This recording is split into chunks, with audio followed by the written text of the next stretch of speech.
Hello, welcome to the Mitch Information Podcast. I am your host, Mitch. Today is another podcast. Today is another day, another dollar, as one of my friends likes to say. Another day, another dollar. Um, I am not making money off of this podcast right now, but I am making at least some utility out of other spaces as well, and I'm definitely making utility off of this because I've continued to do this is now the fifth episode. Very good amount of time. Like this, 5 whole episodes, about 3 hours in total. Well, 3 hours for the first four. Um, but we're doing great so far. The numbers are going great. I've enjoyed having guests on. I've enjoyed talking to myself as well. I do a decent amount of talking to myself, not directly, but all in my mind. I'll have a little bit of a conversation, a little back and forth, a little old 1-2. But I'm both 1 and 2, which is a interesting position to be in a lot of the time. But today we don't really have too much new. I've still been alive, still been kicking it. I do want to start this episode off with just saying thank you to Bobby again, and also thank you to Nick as well for being the first two guests on this podcast. Personal reflection, it's just, I'm in such a great position to have such great people to talk to. And that's just a great thing to have in general, is to be around people and to have people be reflexively they're around you. They know that hopefully they feel that they can trust me, but at least having a conversation about Timothy Dexter or soda options is a good ideal. However, it kind of leads into one of today's two topics. I'm going to go into two topics today. I think that's kind of like the equilibrium topic count per episode, at least how it's been going so far. First, I saw this YouTube video. As many people do, they see YouTube videos. One came across my feed recently, and I'll link it down below as well if you want to watch it. But the main point of this video was that math is a lonely subject. I'm not a math major, but as a math adjacent person, I can relate to a bit of what they say because I've taken undergraduate level math courses. Of course, undergraduate. This guy is speaking at a PhD level, very intensive in the research, very up to date on what he's talking about. He knows, he's been very specialized in his path for so long, and at that point when you get so far into pure math, a lot of his point was that math is so wide that you basically don't have really, there's only just like a handful of people on the earth that know as much as you do. There's so many specializations within mathematics. There's a bunch of different, I don't know if he labels it genres, or I don't think genres is a technical term, but I think he uses a non-technical term to relate it to dweebs like me. But there's so many different routes that you need to take, and all of them require so much prerequisite information that even someone else with a PhD and the same amount of years researching as you, you're not going to find somebody likely that has the same knowledge as you exactly. And that's part of where the loneliness in his mind comes out to be. A lot of it.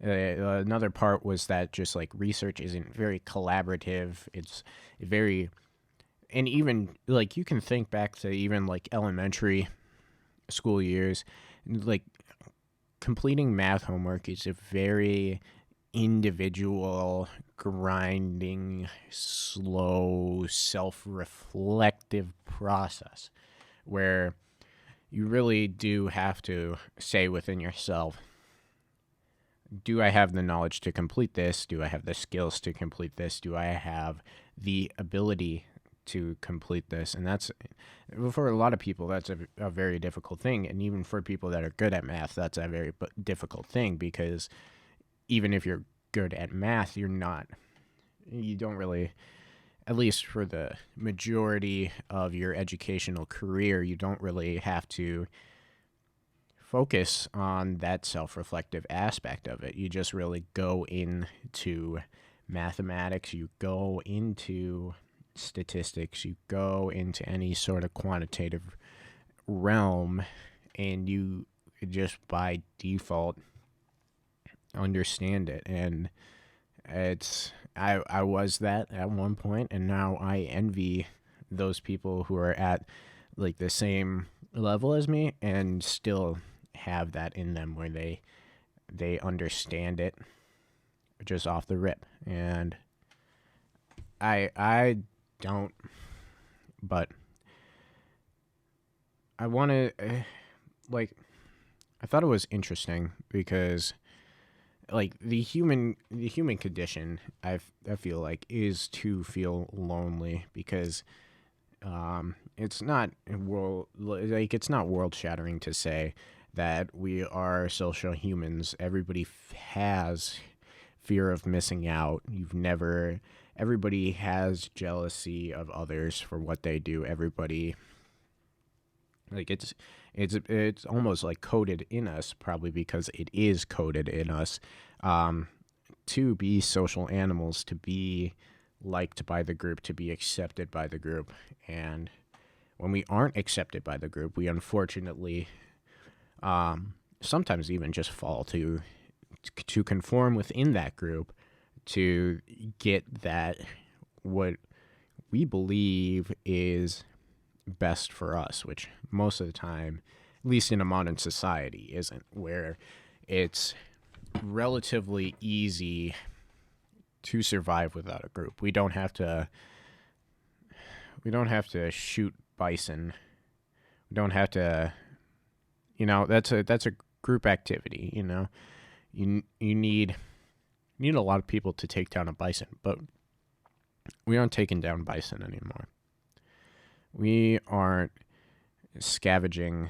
Well, not scavenging. That's more of like a negative term, I feel like.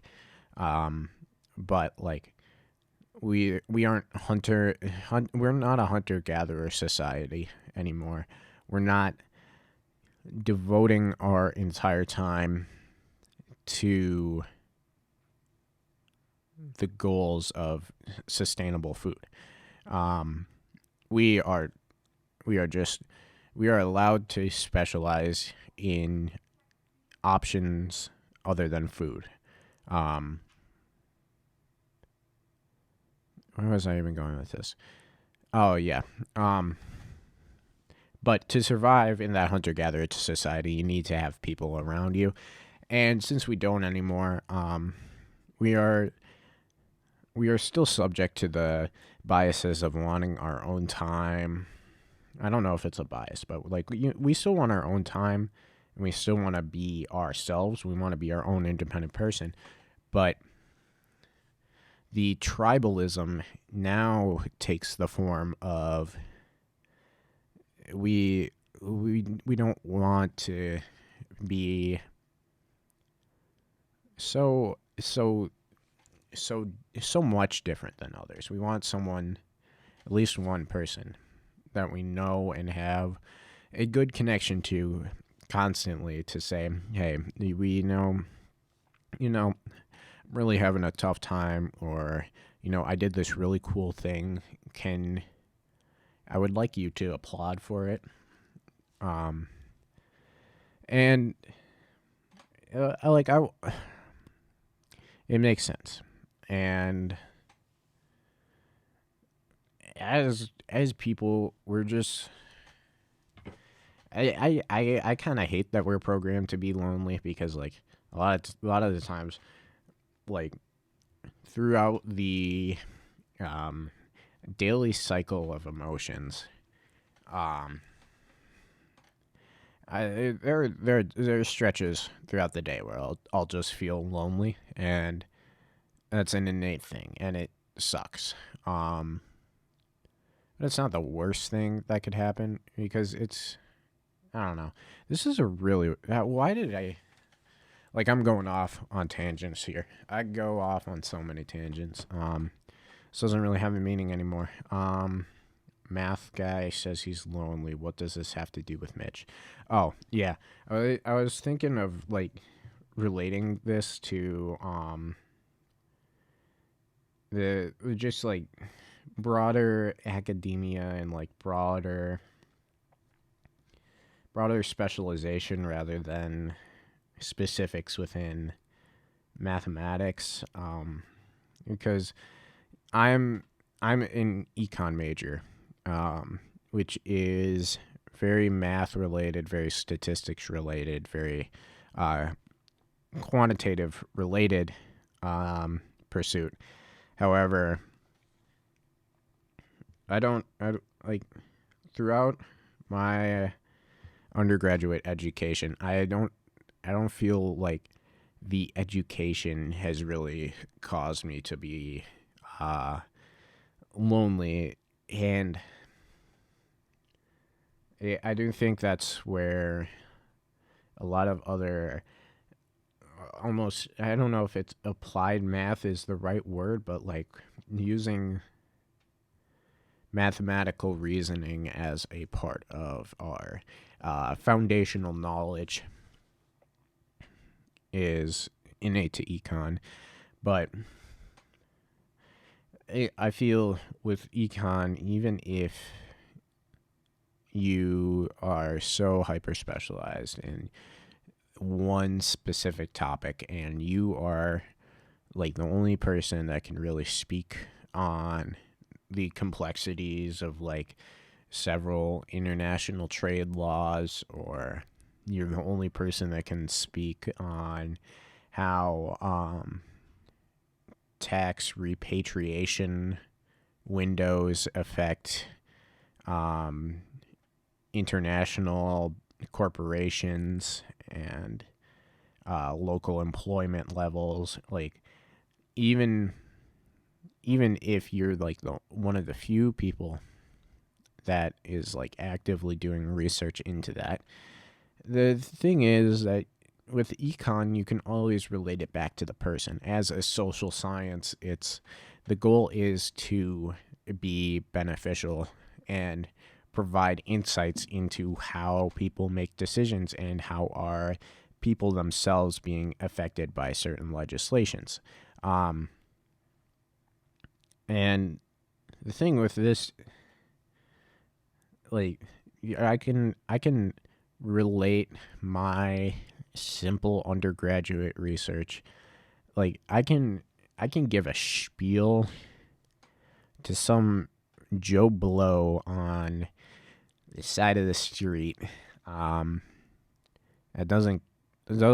hasn't studied economics a single day in his life, and I can say, you know what? I did some really cool research, and I found that like international tariffs on steel goods are having like a negative impact on the manufacturing sector within like across the United States. I can say that, and then he can be like, yes, I understand what you mean. Like, these are people that we're talking about, these are industries that I'm familiar with, whereas relating this back to the pursuit of pure math, like you could say any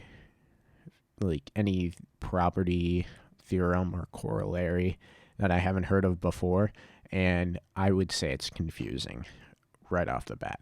There's no way that you could say, hey, Mitch, you need to know about this.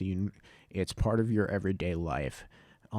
Because a lot of the times pure math is just hidden, and I don't encounter it all the time. I'm not going to say, hey, please give me all of the pure math, because then I'll see everything as math. No, that's not how it is. And I think that's part of the loneliness too. Is like I can explain the concept of my econ research to anybody,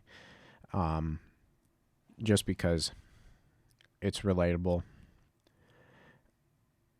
This is not a diss to mathematics, though,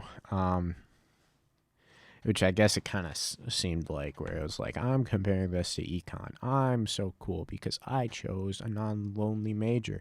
I fit into my major because I'm a white male. No, that's a different problem on like underrepresentation of basically every single minority group within economics and economics education. Yeah, and I guess STEM to a degree as well, but there's really, like, if you look at like any major, there's debatably underrepresentation of some degree. Like but yeah, this isn't a hit towards people who study pure math. This isn't a hit to people who study any sector in math at all. I think it's just an interesting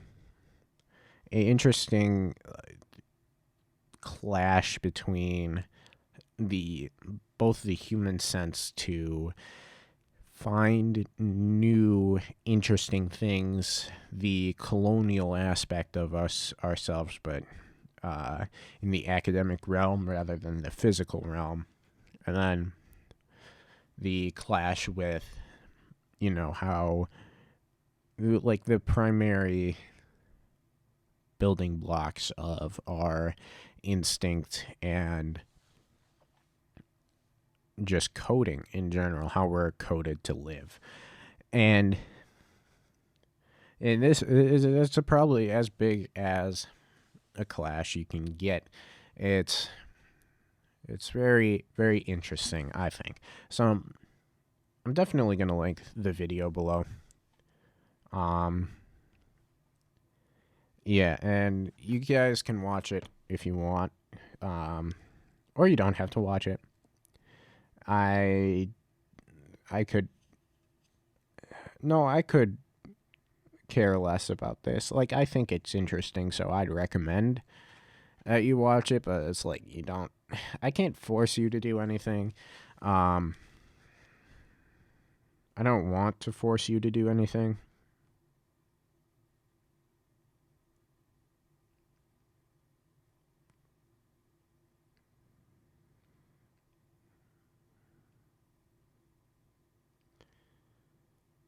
Yeah, I don't want to force you to do anything.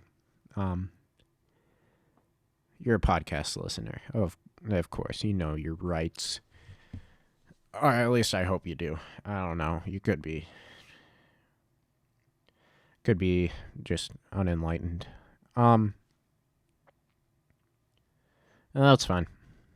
You can be whatever you want to be. You can be educated or not educated. You can be knowing or not knowing. You can be up. You can be down, you can be left, you can be right, you can be anywhere, any such cardinality that you wish to be in. Terrible transition. Some people that know me, a lot of people that know me actually. One of my favorite condiments is pickled onions, baby. I fucking love pickled onions. You give me pickled onions, I will be like, thank you very much for the pickled onions. I love pickled onions. So, we're going to talk about pickled onions. I have two types of pickled onions in front of me. One is the recipe that I usually use, where I just fucking throw it in the fridge with a bunch of... I throw the onions with lime juice, sliced habanero, salt, and olive oil and oregano into the fridge. That's good. I like that one. And then the other recipe I got is it's either going to be really good or really terrible. I haven't tried it yet, and that's what we're going to do on this podcast. Is you're going to get my reaction to if it's good or not and how I would change it. I tried to make Baja Blast pickled onions, and what I did with that, the brine is like primarily equal parts Baja Blast, equal parts lime juice, and then lemon pepper, extra salt, garlic, sliced jalapeno, and I think a bit of olive oil too. So we're going to try these and we're going to compare them.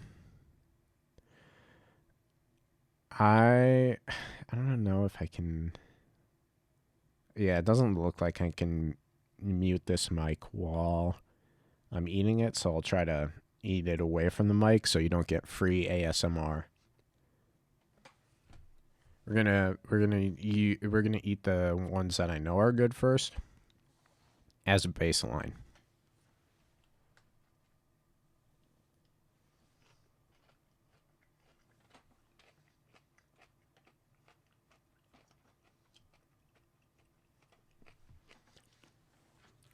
Very tangy, very onion forward. I mean, not onion forward, very lime forward. Because that one's just all lime as the brine, basically. All lime juice. A bit of onion definitely goes through. They're a bit softer because I've had them for a while. So they're just older and they've been in the brine for longer, so not as crispy as the fresh ones.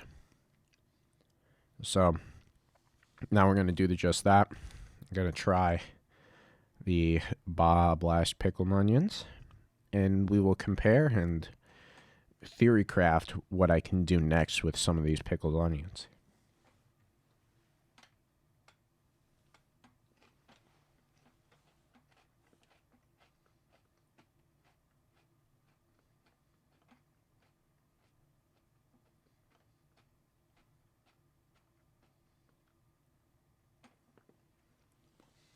These actually do taste kind of sweet. Which is weird. It's just kind of weird that they taste like so sweet. Well, they were made in literally a brine of like 50 gallons of high fructose corn syrup. So that kind of makes sense. Oh my god. Let me try the lime, like the pure lime ones again.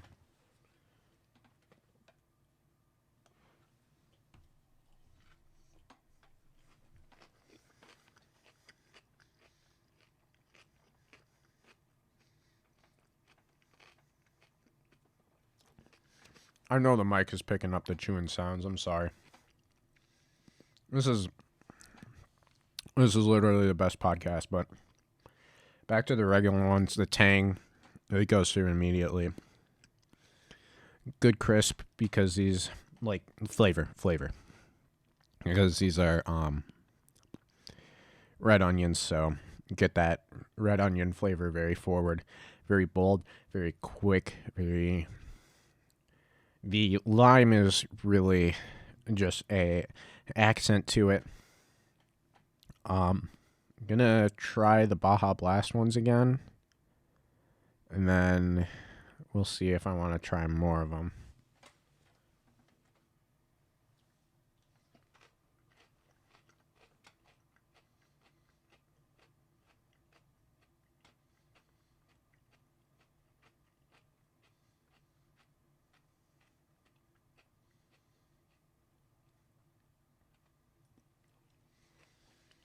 They are like, I don't know.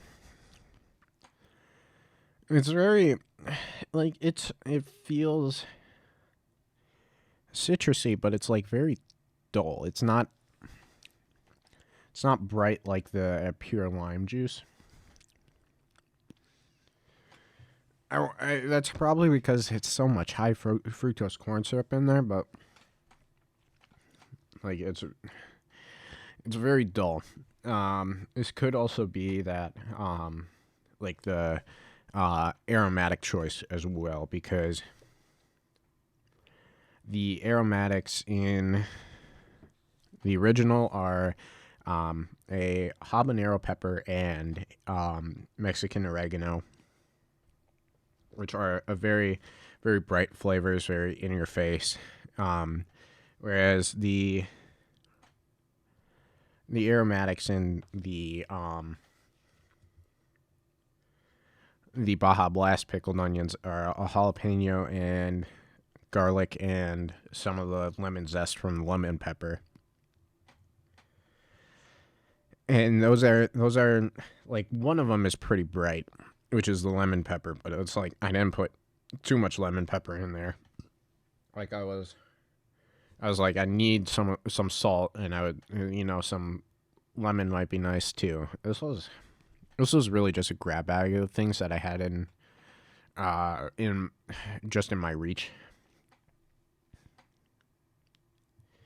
Yeah, these do really feel dull. Um, it's like going from the initial recipe where it's just all lime juice brine, ready to go, done, dusted, out of this world. Sharp knife, ready to go. Boom. Cut through the thickest sandwich you got. And then the Baja Blast ones are like, I'll struggle a bit. I'll take some time. I am your dad's old pocket knife in the garage that hasn't been sharpened since '87 when he bought it. Huh. Yeah, it's dull, but I don't hate the flavor. Surprisingly, I put a clove in, like, basically 2 small cloves of garlic, so maybe like 1.5 full cloves. I don't know, clove metrics for garlic, but the garlic doesn't really come through that much, and I wonder if that could be like part of the dulling, where it's just competing flavors with the Baja Blast.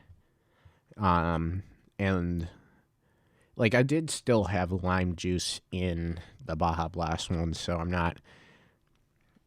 I was kind of expecting a bit more crisp from it and not like full dullness, because like Baja Blast is a great soda, one of my favorite sodas, like top 5 for sure, but of like, I need to re-clarify that, top 5 of like non-regional sodas, like nationwide, like American nationwide shipping. That's also a bad term. United States wide shipping. There we go. I can talk professionally, and it's not bothersome or difficult for me to do. what would I improve? Honestly, I don't know. I've only worked with one recipe for pickled onions. Whenever I've made pickled onions, I just had the one, and the one worked, and I didn't care about doing anything else. I didn't care about being cool and switching stuff up. And then I don't know if I mentioned it on the podcast last week or whenever. I don't know when I got this idea even to do Baja Blast pickled onions. I think it was because I saw a Instagram reel of like the official Mountain Dew account or Taco Bell or someone doing Baja Blast pickled cucumbers, and I was like, oh my god, I know how to pickle onions, so I gotta pickle cucumbers with Baja Blast, and I gotta go all the way, all the time. And that's not cool. That's I don't know. How would I improve this? It's definitely missing a lot of the crisp flavor, and I think that's part of going down. Like, jalapenos are good peppers, but they don't have the best pepper like fruit flavor to them. The best pepper fruit flavor is definitely habaneros. So if I had to do the Baja Blast pickled onions again, I'd need to do habanero peppers for sure. They didn't have habanero peppers at the co-op that I went to, which was unfortunate, but, it's the middle of winter. Who expects the co-op to have habanero peppers? So, yeah, I used jalapenos. Not as good. I think I need to experiment with, like, trying it without garlic. I think that could help here. I'm not sure how much it would help, but it might help. I don't know. Like, it's like a thing that I can't, because I changed too much from going to the initial recipe to like whole kitchen sink Baja Blast variety. Yeah, I don't know how I'd improve it. I'd probably add more salt too. Maybe that'll help it be a bit more forward, hopefully.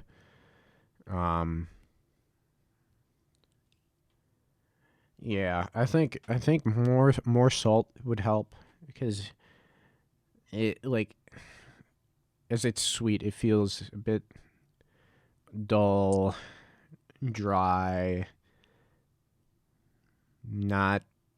It's not giving excitement to me like most pickled onions do. It's giving, I don't know what it's giving. It's giving past trauma.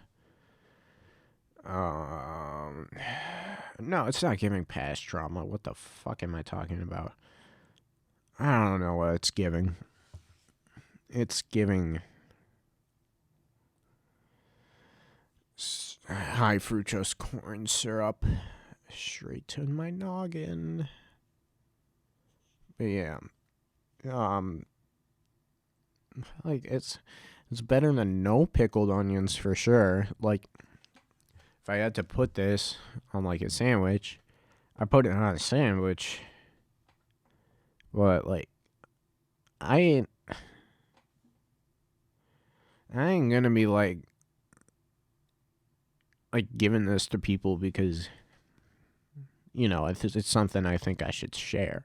Yeah, I'd give it to them because it's like a novelty, not because, oh, this is some brand new super cool development. I wonder if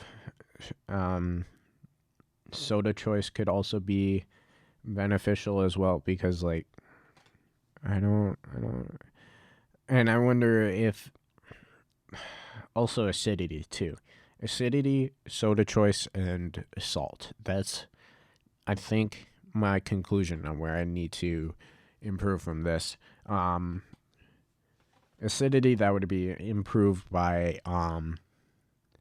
adding like some citric acid to the process, like powder citric acid that you get at like Cub or whatever, um, just to get it a bit more bright, a bit more free, a bit more energetic, a bit more like feeling like the Energizer Bunny, man. Um, Getting bright, right and early, good, nice sunrise. So citric acid, because I talked to this with, I think, Bobby when I was, yeah, I did talk to this with Bobby when I was making these Baja Blast pickled onions, and I was like it says, Google says soda's about like 3 pH and lime juice is around 2, so it isn't as acidic. It isn't, it won't get them ass forward. And he was like, yeah, it's on a log 10 scale. And I was like, yeah, that makes sense. And it did. Now that I've had them, it does. So more citric acid. Then back to soda choice. I think a more citrus forward soda. What I mean by that would be like something like a Sprite or my signature drink, Squirt grapefruit soda. May work better. And then more salt too. Really to balance out that sweetness. Like I want to focus on getting the fruit flavor out of that soda rather than the pounds and pounds and pounds and pounds and pounds and pounds of high fructose corn syrup that is within all modern day sodas except for like a few craft sodas, because we are subject to the Industrial Revolution, and we are just little baby Americans, and we want our mommy, and we want our red 40, and we want our phone tower radiation, and we want our high fructose corn syrup, and we want our saturated fats, and we want our McDonald's hamburger, and we want it with nothing on it because we don't like exotic flavors, and we want the boy toy with the Happy Meal. We don't want the girl toy because the girl toy is for girls and we're not girls. Yeah, that's Americans. And I am just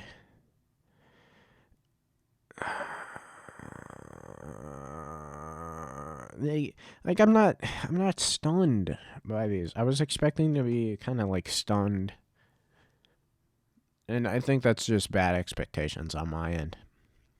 It's not like, because like I technically, like there's no technique to this. It's just like put things in a jar, shake the jar, put it in the fridge, and tomorrow it'll be pickled onions. Yeah. No.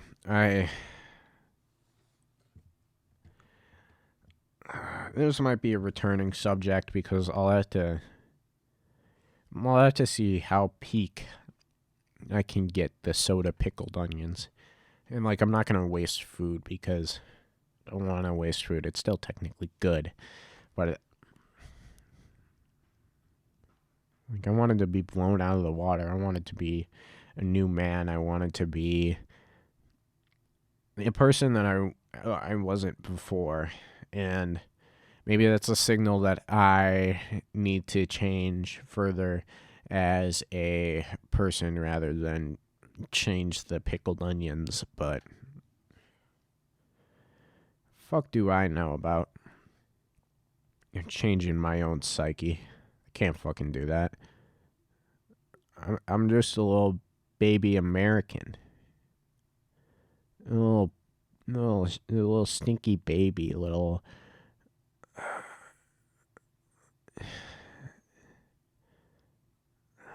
What was that one? My mind's melting. I don't like this.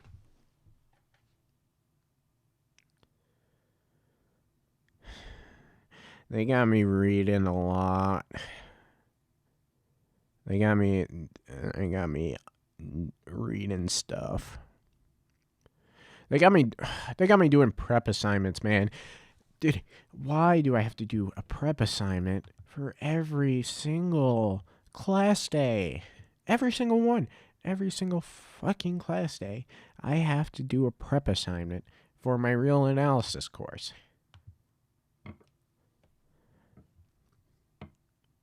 No wonder math is lonely. I have to do a prep assignment every day.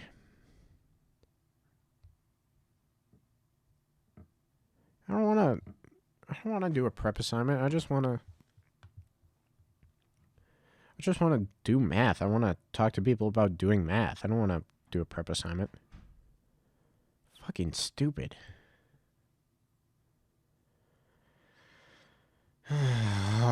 Pickled onions. Baja Blast pickled onions. Not the greatest. Who would have thought?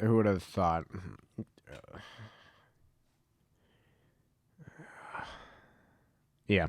I got nothing else to talk about.